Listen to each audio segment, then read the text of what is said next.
Hello students, आज का topic है एप्लीकेशन ऑफ गॉसेस थ्योरम।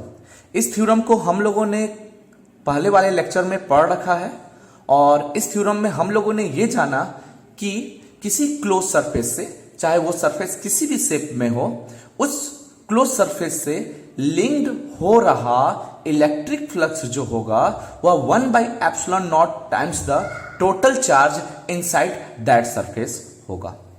तो इस थ्योरम को हम लोगों ने दो सरफेस इमेजिन करके सॉल्व किया था। वो सरफेस एक कंटिन्यूअस शेप और एक डिसकंटिन्यूअस शेप के फॉर्म में था। तो दोनों शेप की वजह से हम लोगों ने इलेक्ट्रिक फ्लक्स कैलकुलेट करना सीखा, जिसका value phi is equal to 1/ε0 into charge Q होता है। तो एप्लीकेशन ऑफ गॉसेस थ्योरम में आज हम लोग इलेक्ट्रिक फील्ड इंटेंसिटी कैलकुलेट करना सीखेंगे किसी पॉइंट पर due to the continuous charge distribution in different form. चाहे वो लाइन चार्ज डिस्ट्रीब्यूशन हो, चाहे सरफेस चार्ज डिस्ट्रीब्यूशन हो, चाहे वो वॉल्यूम चार्ज डिस्ट्रीब्यूशन हो। तो इस एप्लीकेशन को स्टडी करने से पहले हम लोग गॉसेस थ्योरम के कुछ इंपॉर्टेंट पॉइंट्स को स्टडी कर लेते हैं जो हमको इलेक्ट्रिक फील्ड इंटेंसिटी को कैलकुलेट करने में हेल्प करेगा। कैसे हम गॉसेस सरफेस ड्रॉन करते हैं, गॉसेस सरफेस को ड्रॉन करने का क्या तरीका होता है और किस तरह हम लेंगे कि इलेक्ट्रिक फील्ड उस सरफेस पर कांस्टेंट हो। तो डिफरेंट इंपॉर्टेंट पॉइंट्स हैं, उसको पॉइंट को हम लोग स्टडी करते हैं। तो कुछ इंपॉर्टेंट पॉइंट्स हैं।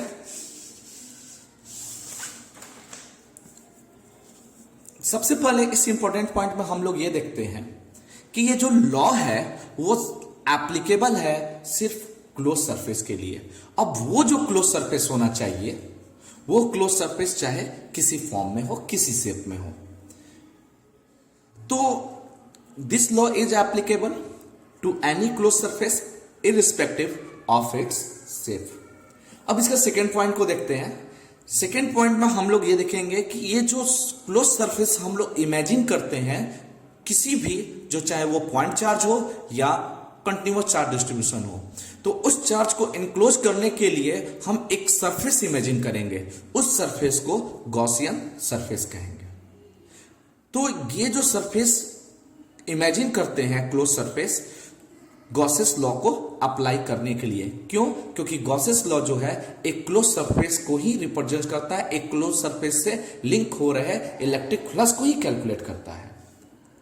अब थर्ड पॉइंट है, जो गॉसियन सरफेस हम कंस्ट्रक्ट करेंगे किसी भी डिस्ट्रीब्यूशन ऑफ चार्ज के सराउंडिंग स्पेस में, इस तरह हम कंस्ट्रक्ट करेंगे कि वो गॉसियन सरफेस उस चार्ज से पास ना कर पाए, यानी कि पूर्ण रूप से वो चार्ज उस क्लोज सरफेस के इनसाइड ही हो, लेकिन कोई भी पॉइंट चार्ज उस सरफेस से पास ना कर पाए। इस बात को आप ध्यान रखिएगा। नेक्स्ट पॉइंट देखते हैं। अगर हम इलेक्ट्रिक फील्ड इंटेंसिटी कैलकुलेट करेंगे बाय यूजिंग गॉस थ्योरम, तो ये जो हमारा चॉइस होगा कि हमारा जो सरफेस इमेजिन करना है वो किसी भी शेप में लाइज कर सकता है, लेकिन एक बात याद रखना होगा, जो सरफेस हम इमेजिन करेंगे वो सरफेस इस तरह होना चाहिए कि उस सरफेस पर electric field intensity given distribution of charge के वजह से इन मैग्नीट्यूड कांस्टेंट हो। यानी कि जो सरफेस मैंने इमेजिन किया उस सरफेस पर जो इलेक्ट्रिक फील्ड इंटेंसिटी हम पॉइंट चार्ज की वजह से कैलकुलेट करेंगे, वो पॉइंट चार्ज की वजह से जो इलेक्ट्रिक फील्ड आएगा वो इलेक्ट्रिक फील्ड ऑलवेज उस सरफेस पर हर एक पॉइंट पर कांस्टेंट होना चाहिए। अब कांस्टेंट सिर्फ मैग्नीट्यूड के रूप में होगा, डायरेक्शन जो भी हो। और डायरेक्शन की बात करें तो जो इलेक्ट्रिक फील्ड होना चाहिए वो सरफेस के नॉर्मल हो या टेंजेंशियल हो। ये बात को हमें ध्यान में रखना होगा और इस बात को ध्यान में रखते हुए हम लोग electric field intensity Gaussian theorem को, उसके गॉसियन सरफेस को इमेजिन करके सॉल्व कर सकते हैं, कैलकुलेट कर सकते हैं।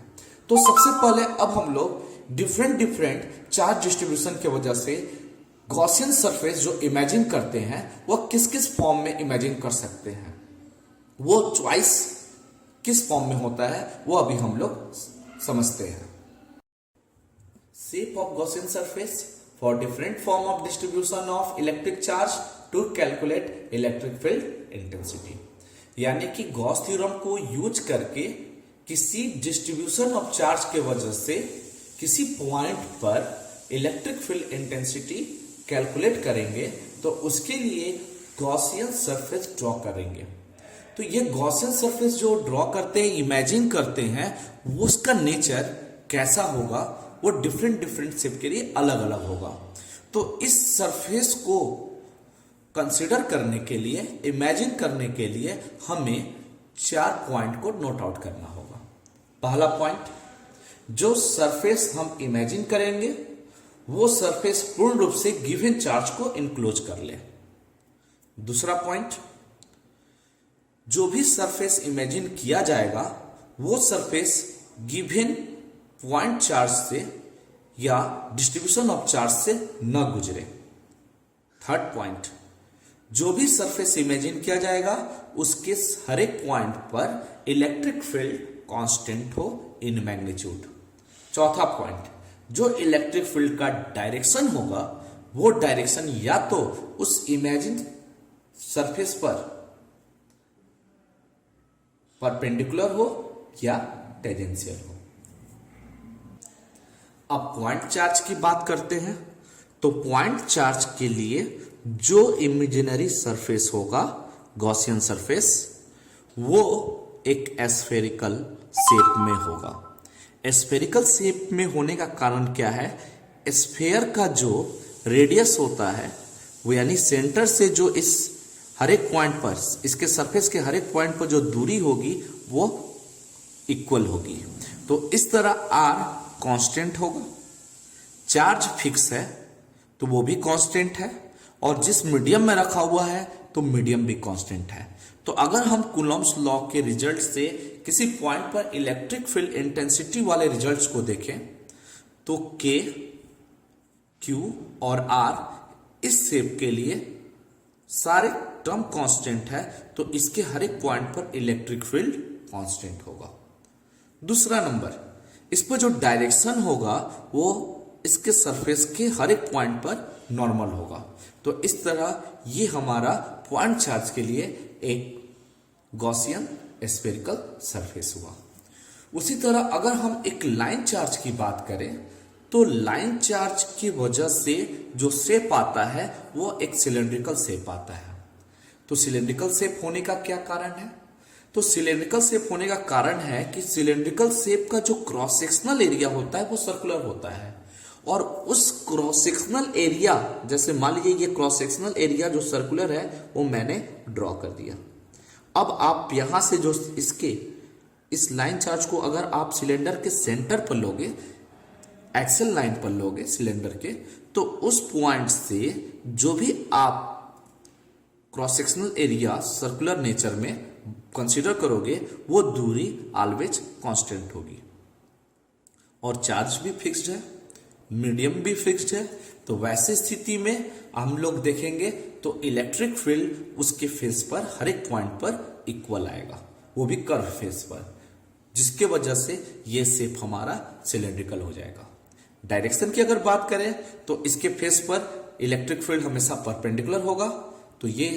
तो इस तरह हम लोग कह सकते हैं लाइन चार्ज के लिए जो शेप होता है वो सिलेंड्रिकल होता है। अगर हम किसी और भी फेस के बारे में सोचे, जैसे मान लीजिए कि इस लाइन चार्ज को हमने एक क्यूबॉइडल शेप वाले बॉडी के एक्सिस के अलोंग उसके सेंटर पर रखा, सेंटर के अलोंग रखा, तो वैसी स्थिति में क्या वो गॉसियन सरफेस होगा? जरा फिगर से देखा जाए तो इस तरह हमने फिगर में एक क्यूबॉइडल शेप वाला बॉडी ले रखा है और इस पर एक लाइन चार्ज डिस्ट्रीब्यूट कर दिया है जो सेंटर के इसके एक्सिस के अलोंग है।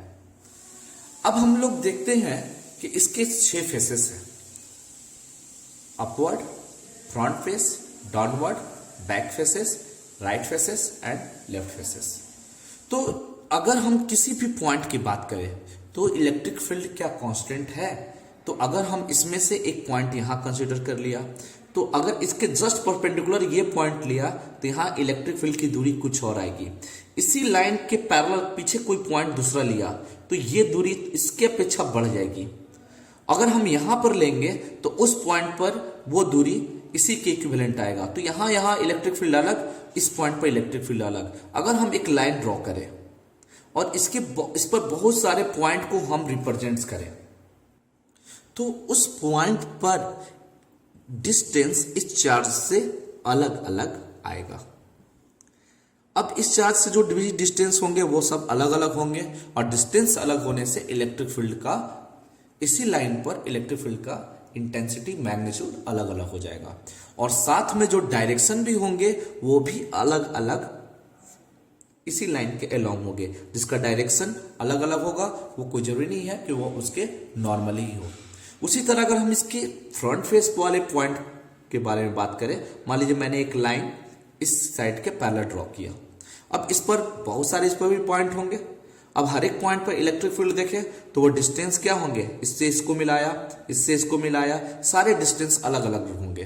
तो डिस्टेंस अलग होने से इलेक्ट्रिक फील्ड का मैग्नीट्यूड बदल जाएगा और मैग्नीट्यूड चेंज करेगा और डायरेक्शन बदलेगा। तो ये सरफेस हम लोग लाइन चार्ज की वजह से गॉसियन सरफेस नहीं ले सकते हैं, वो सिलेंड्रिकल इन शेप होगा। अब हम सरफेस चार्ज डिस्ट्रीब्यूशन के बारे में सोचते हैं। अगर हम सरफेस चार्ज डिस्ट्रीब्यूशन के लिए हम लोग एक फाइनाइट शेप का डिस्ट्रीब्यूटेड चार्ज ले लिया, मान लीजिए फाइनाइट शेप का है, ये शेप जो है लाइन शीट के फॉर्म में, इसका एरिया मुझे पता है, तो इस पर चार्ज यूनिफॉर्मली डिस्ट्रीब्यूटेड है।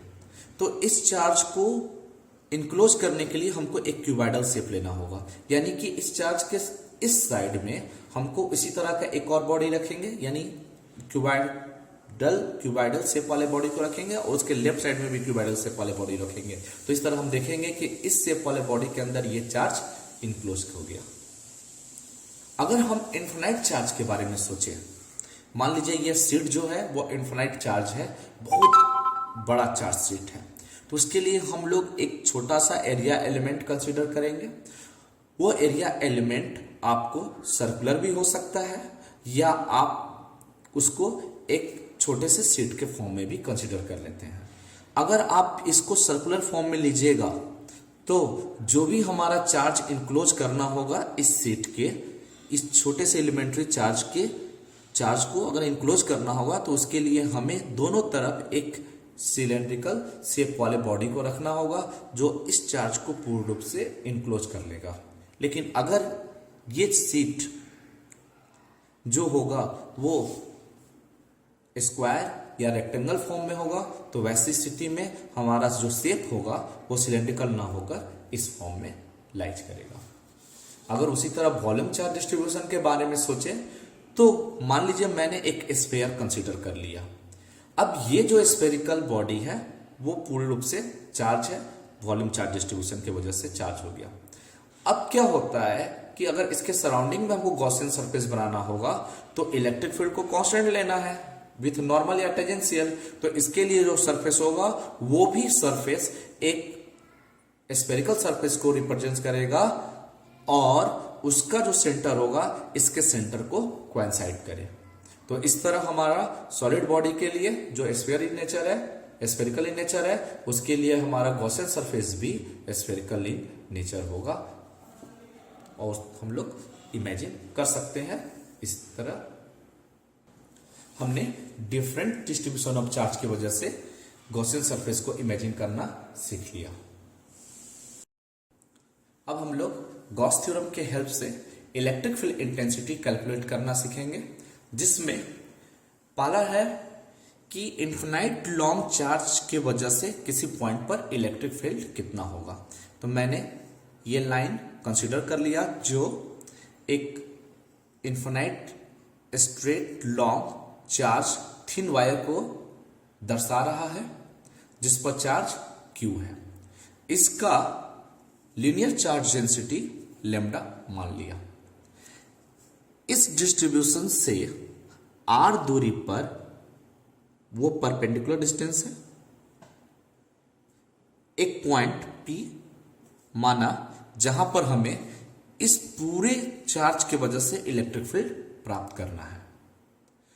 तो हम लोग इस पॉइंट से होता हुआ एक सरफेस बनाएंगे जो इस चार्ज को इनक्लोज कर ले, और वो सरफेस लाइन चार्ज डिस्ट्रीब्यूशन की वजह से सिलेंड्रिकल फॉर्म में होगा।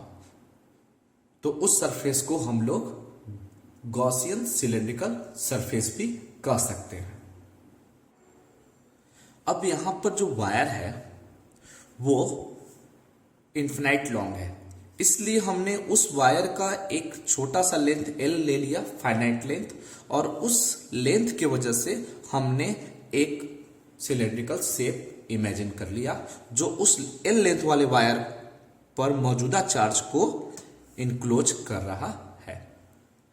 अब हम लोग इस पॉइंट पर इलेक्ट्रिक फील्ड को दर्शाएंगे। तो पॉजिटिव चार्ज की वजह से जो इलेक्ट्रिक फील्ड होगा इस पॉइंट पर रेडियली आउटवर्ड होगा, तो ई वेक्टर इस पॉइंट पर इलेक्ट्रिक फील्ड। तो इसके हर एक कर्व सरफेस पर electric field radially outward normal होगा। तो हमें क्या करना है कि इस फेस से होता हुआ पहले हमें इलेक्ट्रिक फ्लक्स कैलकुलेट करना है। तो इस फेस से कैलकुलेट करने के लिए हमें एक एलिमेंट्री एरिया कंसीडर करना होगा। वो एलिमेंट्री एरिया मैंने ds ले लिया और मान लिया कि ये इमेजिनरी जो सिलेंड्रिकल सरफेस है इसका सरफेस एरिया s है और रेडियस r है और इसका लेंथ l है। तो इसका एलिमेंट्री पार्ट ds इस p पॉइंट पर लाइज कर रहा है जो एलिमेंट्री एरिया एलिमेंट को रिप्रेजेंट किया। अब इस पर इलेक्ट्रिक फील्ड ई वेक्टर इसके प्लेन के परपेंडिकुलर है और हम लोग इसका एरिया वेक्टर भी इस पर दर्शाएंगे, तो ये भी इलेक्ट्रिक फील्ड के अलोंग जो इसके प्लेन के परपेंडिकुलर होगा। तो अब हम लोग सबसे पहले इस छोटे से एरिया एलिमेंट की वजह से इलेक्ट्रिक फ्लक्स कैलकुलेट कर लेते हैं। तो इस तरह हमने ये मान लिया कि लेमडा जो लीनियर चार्ज डेंसिटी है वो चार्ज पर यूनिट लेंथ है, और इसके वजह से इलेक्ट्रिक फील्ड कैलकुलेट करने के लिए मैंने ये लिखा है कि एक इमेजिनरी सरफेस कंसीडर कर लिया सिलेंड्रिकल जिसका रेडियस r है और लेंथ l है। तो इस पॉइंट से यानी इस एरिया एलिमेंट से जो इलेक्ट्रिक फ्लक्स होगा E vector dot ds vector, और ई वेक्टर और ds वेक्टर दोनों सेम डायरेक्शन में है तो थीटा 0 डिग्री हो जाएगा जो रिजल्ट्स E इंटू ds के इक्वल होगा।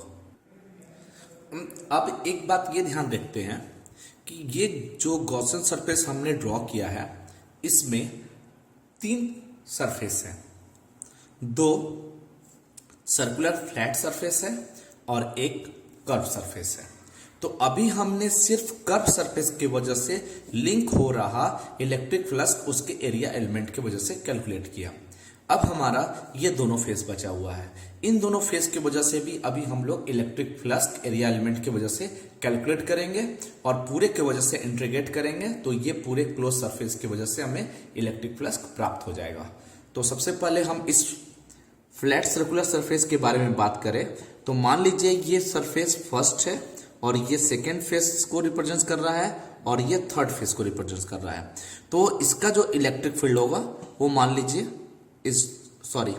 इलेक्ट्रिक फील्ड इसके परपेंडिकुलर होगा क्योंकि लाइन चार्ज है और लाइन चार्ज के परपेंडिकुलर रेडियली आउटवर्ड ही हमारा इलेक्ट्रिक फील्ड होगा और इस डायरेक्शन में एरिया वेक्टर लाइज करेगा और वो एरिया वेक्टर हम इसको एन कैप के रूप में लिख दे रहे हैं। तो उस तरह हमारा इस फेस पे भी जो इलेक्ट्रिक फील्ड होगा वो भी रेडियली आउटवर्ड होगा जो इसके लाइन के परपेंडिकुलर, और जो एरिया वेक्टर होगा वो भी इसके प्लेन के परपेंडिकुलर। तो इस तरह हमारा दोनों एरिया वेक्टर और इलेक्ट्रिक फील्ड वेक्टर एक दूसरे के परपेंडिकुलर हो गया और परपेंडिकुलर होने के वजह से इलेक्ट्रिक फ्लक्स 0 हो जाएगा।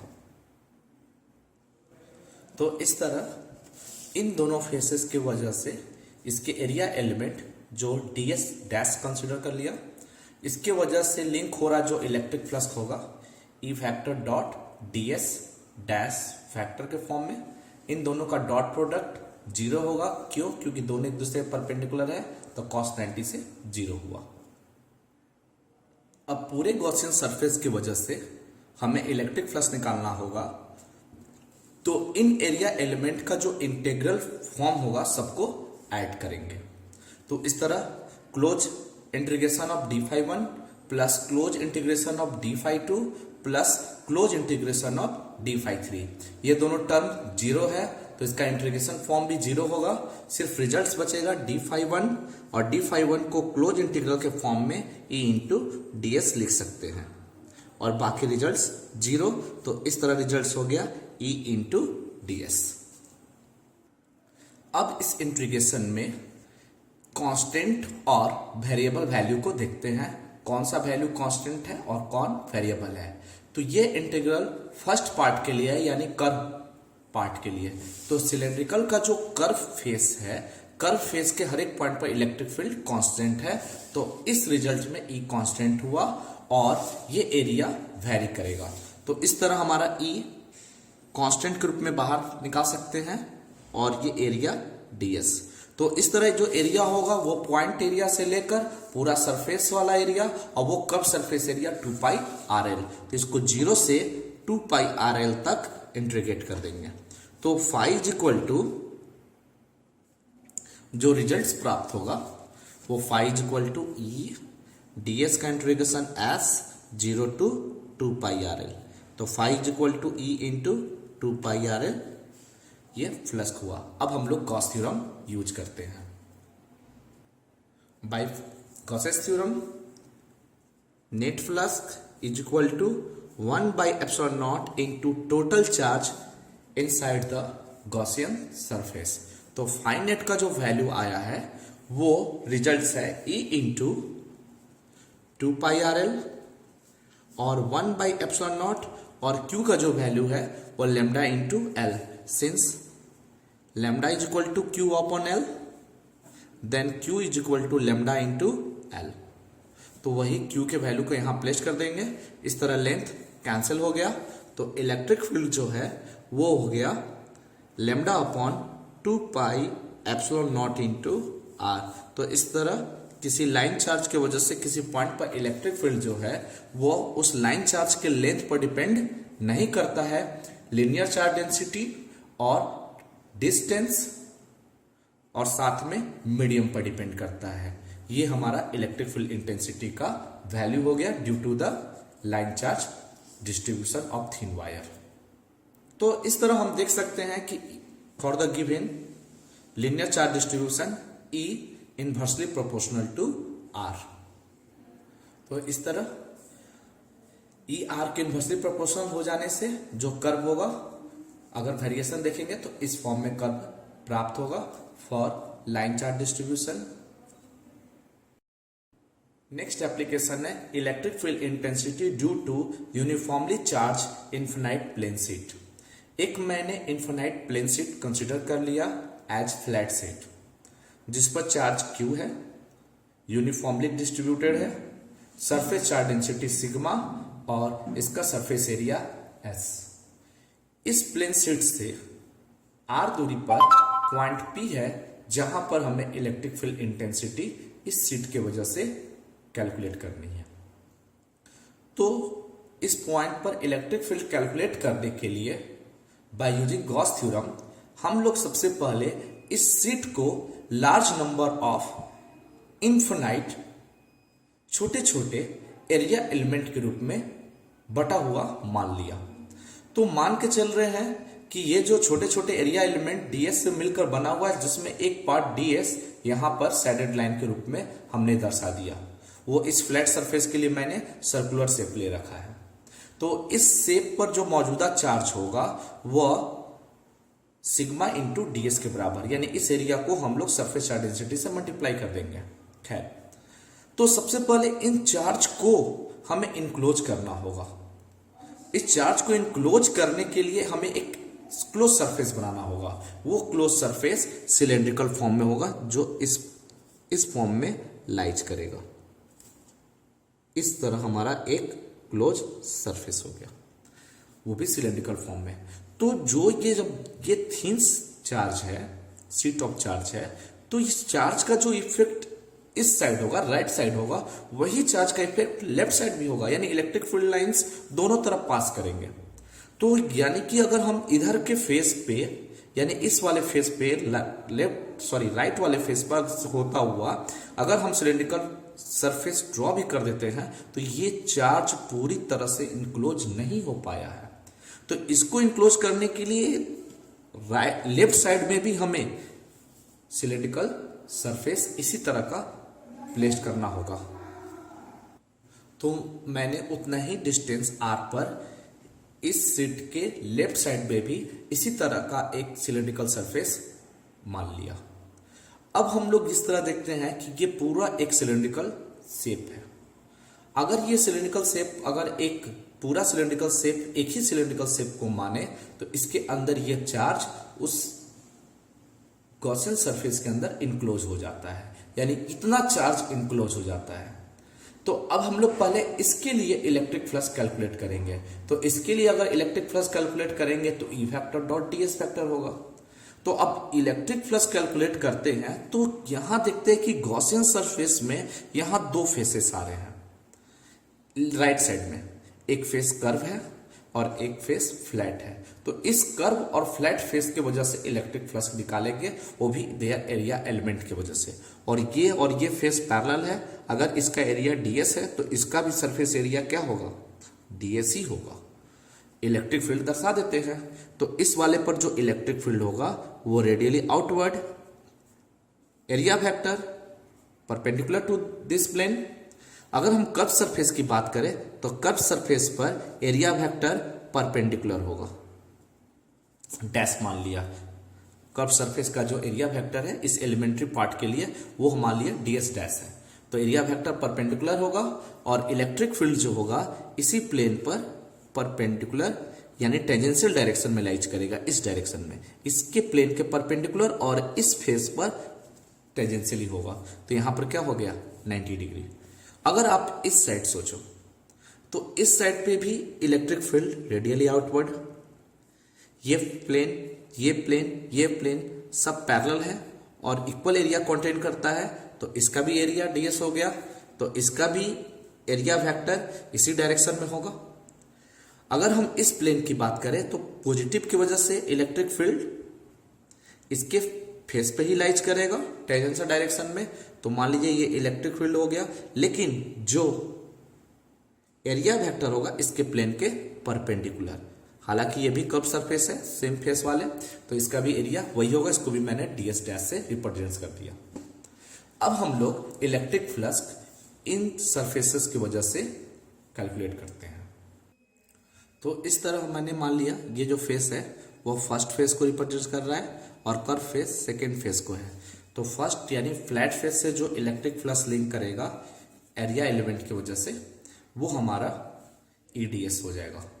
तो अब eds हो जाएगा क्यों, क्योंकि दोनों का डॉट प्रोडक्ट देखें तो दोनों का एरिया वेक्टर, दोनों का जो वेक्टर है ई वेक्टर और एरिया वेक्टर दोनों सेम डायरेक्शन में है, तो थीटा 0 डिग्री।